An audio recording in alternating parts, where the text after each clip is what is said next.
पाहिजे, भोसले घराणं वेरूळचं आहे आणि जाधव घराणं सिंदखेडचं आहे. तर त्यांच्या एरियामध्ये लग्न व्हायला पाहिजे.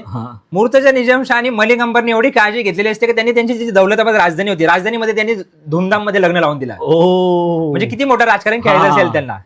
तर त्या मुर्तजा निजामशहाने आणि याने मलिक अंबरने दौलताबाद मध्ये जोरदार लग्न लावून दिलं. अच्छा. हा, आणि आई जिजाऊंचं लग्न आणि शहाजीराजांचं जे लग्न झालं, ही गोष्ट त्यांचं राजकारण असो की काहीही असो, पण आपल्यासाठी म्हणजे इतिहासासाठी ही खूप महत्वाची गोष्ट ठरली. कारण हे दोघं एकत्र आले म्हणून शिवाजी महाराज घडले. हा, तर ही गोष्ट आपल्यासाठी खूप इतिहासासाठी खूप महत्वाची ठरली.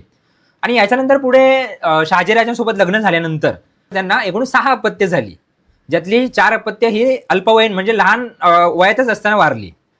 हा, आणि त्याच्यातले सर्वात मोठे होते संभाजीराजे. आता हे संभाजी नाव का ठेवलं याच्या मागे पण एक मोठी स्टोरी आहे. म्हणजे आता होतं असं